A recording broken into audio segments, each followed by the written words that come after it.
Kalau bapak-bapak sekalian bisa mengambil hikmah pada perjalanan yang bapak lalui pada kesempatan ini, nggak ada sulitnya. Jadi semua bisa terjadi. Cuman lewat jalannya mana dulu. Kadang-kadang harus lewat prihatin dulu. Katakan uang 72 juta kelebihan itu harus dibalikan. 2007 kami kembalikan Pak, 45 orang plus sekuan. Kami kembalikan uang 72 juta itu dan masuk ke rekening Bank BPD Kabupaten Kutai Kartanegara. Ujung-ujungnya Pak, 2018 saya disidang oleh jaksa di BAP dan disidang. Pada saat sidang itu saya bebas Pak, onslah 2018. Jaksa kasasi ke Mahkamah Agung. Waktu itu Pak Hartijo masih hidup, almarhum. Dan saya tidak tahu apa-apa, langsung divonis 2 tahun penjara Pak. Padahal kan kalau dibilang saya korupsi, uang yang mana yang saya korupsi? Tidak ada, kami sudah mengembalikan. Nah di situ Pak.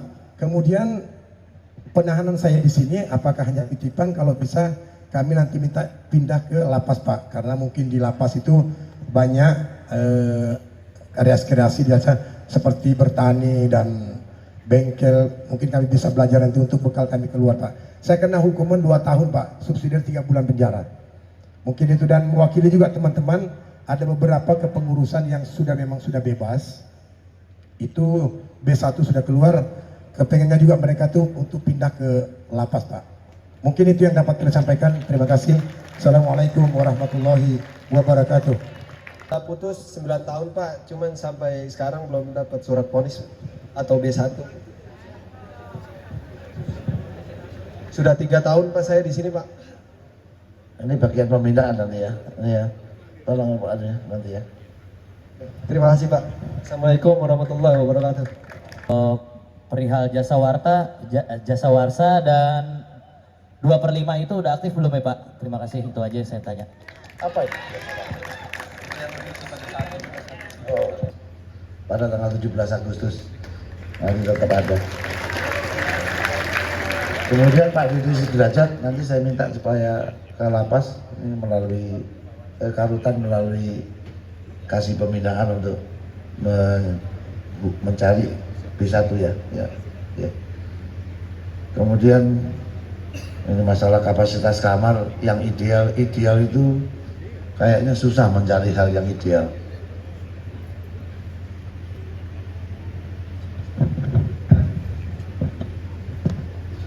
Kapasitasnya 1.100 ya, isinya 3.465. Makanya kalau tanya yang ideal, saya agak susah menjawabnya. Tapi saya lihat ini sudah hampir 1.900 orang sudah tinggal di bawah 1 tahun. Apabila memang sudah melampaui masa 2/3 hukuman, kemudian menjelang bebas bersyarat atau sudah waktunya mendapat cuti bersyarat, atau mau ikut pelatihan di Nusa Kambangan, nanti kita mulai bulan 7. Kalau mau ikut pelatihan Pak, jadi di Nusa Kambangan nanti akan kita buat modul latihan kerja kepada warga binaan, supaya warga binaan ini setelah keluar paling tidak punya modal, punya bekal, paling tidak pengalaman bekerja, syukur-syukur bisa mendapatkan penghasilan dari pekerjaan yang mereka kerjakan. Hal ini pun sejalan dengan apa yang menjadi cita-cita Bapak Presiden. Nggak boleh ada rakyat yang susah. Kalau bisa rakyat itu tersenyum. Nah bapak-bapak kan juga rakyatnya. Bapak paling tidak apabila sudah menjadi takdir yang harus kita jalani Pak, dijalani saja. Artinya bahwa kalau Bapak memang menghendaki pemindahan di lapas, nanti Bapak laporkan kepada Pak Karutan, karena menurut saya ini yang harusnya sudah warga binaan pun masih banyak ada di sini.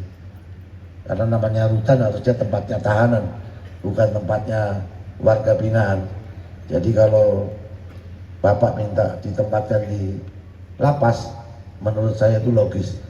Jadi mohon kepada Pak Karutan, ini karena data-data yang tadi saya baca, bahwa di rutan ini yang warga binaan itu jauh lebih besar daripada tahanan.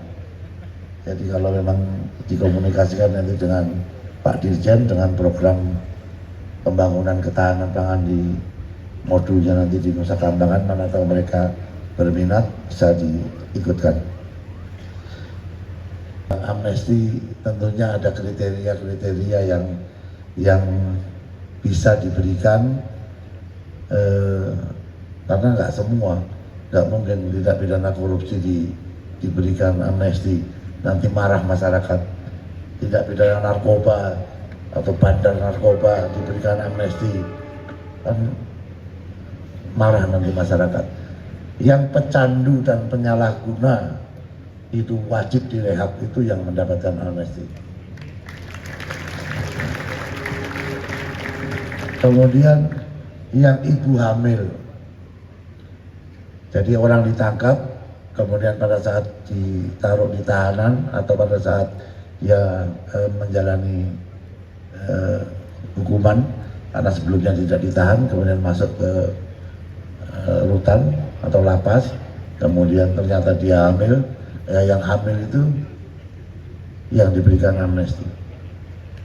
Kemudian yang merawat anak di bawah usia 3 tahun, wajar kan kalau itu mendapatkan amnesti karena dia tidak terlibat kasus pembunuhan dan lain sebagainya.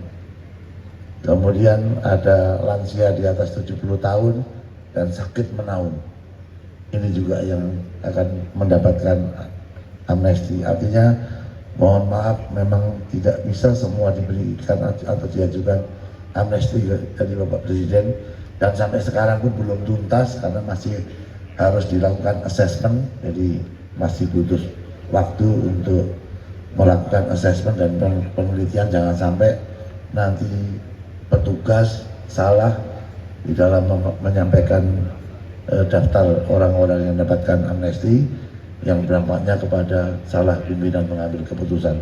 Jangan sampai Pak Presiden salah mengambil keputusan karena kita salah menyajikan datanya di dalam pengajuan amnesti tersebut. Jadi saya gedungnya ini dibawa Mapenaling. Jadi saya ketangkep di Polsek Jagakarsa dengan kasus 303 dengan barang bukti 48.000. Mainnya QQ. Jadi saya ingat banget ada beberapa pejabat teras yang saya masih ingat di rutan saat itu. Kepala rutannya adalah Pak Edi Kurniadi, KPR-nya adalah Pak Satrio Waluyo, terus jadi juga ada Pak Andi Sarif juga tadi beliau ada, terus ada Dr. Julius Sumarli, saya masih ingat ada Bang James Tampu Bolon, ada Bang Komang, ada Bang Anggiat dan sebagainya. Jadi buat teman-teman ingat R juga di sini. Batu semua itu ternyata fitnah. Pas Mongol nyampe, kacang hijaunya enak banget, nggak ada batu bahkan. Cuman yang disesalkan pisang. Pisang Ambon harusnya begini, dia begini. Pas mau dimakan, dipetak di bunyi, petak, oh masih mentah ternyata. Harus diketekin lagi. Ya silakan Bang, teman. Pak Menteri. Oke. Ya gede banget itu Bang, kita mah minimalis Bang.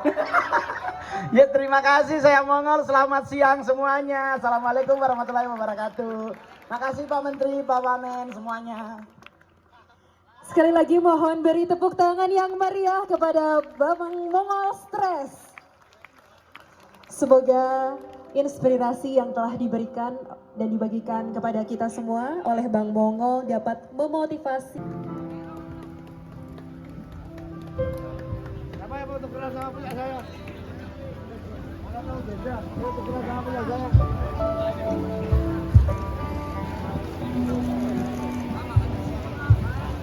Ya.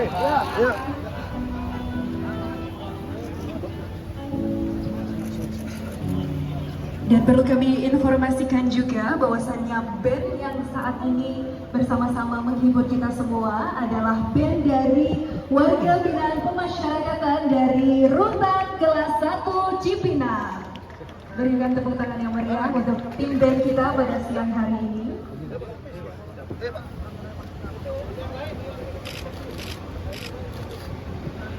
Cek beda bersama. Tuker sama sama. Tuker. Yang kiri Pak, kiri Pak. Tuker. Kiri Pak. Ayo Pak, tuker. Saya mau cek sama enggak?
Assalamualaikum warahmatullahi wabarakatuh.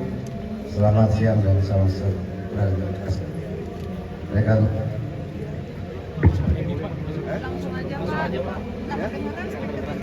rekan media yang saya hormati, hari ini saya melaksanakan kegiatan di Rutan Cipinang. Agendanya sebenarnya ingin melakukan pengecekan apakah program-program yang saya canangkan bersama Pak Wamen dalam kemudian integrasi dan masyarakat itu sudah berjalan atau tidak. Bahan makanan saya minta untuk selalu melakukan pengecekan agar sesuai dengan yang dipersyaratkan atau sesuai dengan yang ditenderkan pada saat mereka melakukan lelang bahan makanan. Syukur alhamdulillah tadi sudah mereka melakukan makan cukup, dan tadi saya lihat antara yang saya makan dengan yang dimakan oleh mereka sama, jadi saya pikir acak tadi, ternyata menunya sama. Mudah-mudahan tidak cuma hari ini, tapi saya yakin untuk bahan makanan saya wanti-wanti betul, paling lambat tahun depan ini harus dikelola oleh para pengusaha lokal. Jangan sampai orang di luar, misalnya Jakarta menguasai bahan makanan yang ada di Sumatera Utara atau di Jambi atau di Kalimantan, sementara di tempat sudah ada pengusaha lokal yang mampu menyediakan bahan makanan untuk warga binaan dan tahanan pemasyarakatan. Kemudian masalah kantin tadi saya cek ternyata masih terdapat perbedaan. Mudah-mudahan ini sebagai kontrol buat kita, karena tujuan kita adalah kantin dikelola oleh koperasi adalah tujuannya untuk mensejahterakan masyarakat.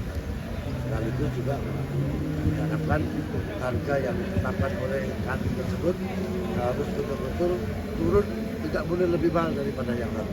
Kenyataannya masih. Oleh karena itu kegiatan pengecekan ini kami lakukan untuk mengetahui apakah ini sudah dilaksanakan. Kemudian karena ini menjelang hari puasa Ramadan, tentunya kami kemas dengan kegiatan makan siang bersama dengan warga binaan, sekaligus juga memberikan motivasi kepada mereka. Mudah-mudahan mereka bisa mengambil hikmah perjalanan mereka selama menjadi warga binaan masyarakatan maupun dapat hikmah dari perjalanan puasa yang itu kira-kira itu. Terus soal asesmen amnesti kemarin jumlahnya 19.000, kalau sekarang masih naik turun karena kan nanti ini mau lebaran pasti ada juga remisi dan lain sebagainya. Namun kami pastikan bahwa remisi itu diberikan kepada yang betul-betul memenuhi klasifikasi yang sudah ditetapkan sebagaimana apa yang sudah saya sampaikan. Tidak mungkin kepada pelaku korupsi yang memberikan dampak yang luas kepada masyarakat tidak mungkin. Demikian juga masalah bandar narkoba yang akan mungkin akan diberikan amnesti oleh Bapak Presiden. Oleh karena itu asesmen terus kita kerjakan bersama-sama dengan Kementerian Hukum, kemudian Kementerian HAM dan di bawah koordinasi Pak Menko Hukum Imigrasi Masyarakat. Nanti yang melakukan asesmen bersama sehingga data yang disampaikan cukup valid dan tidak menyalahi daripada kriteria.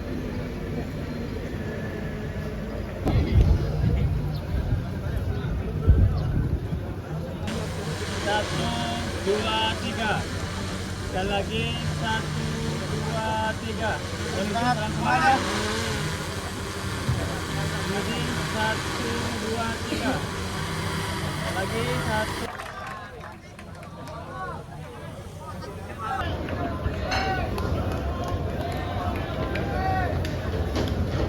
Lempar, Pak. Lempar, Pak. Lempar.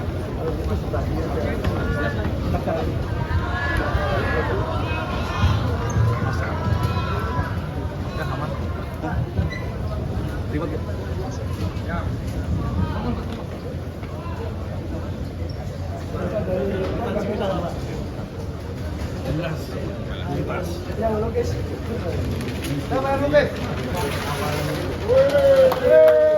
hebat. Hebat. Keren. Keren banget. Wih, keren banget ini.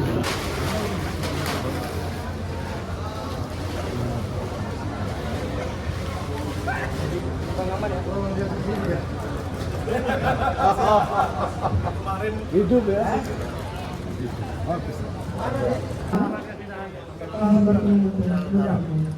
Buat kan nanti biar dia tuh. Indonesia begini.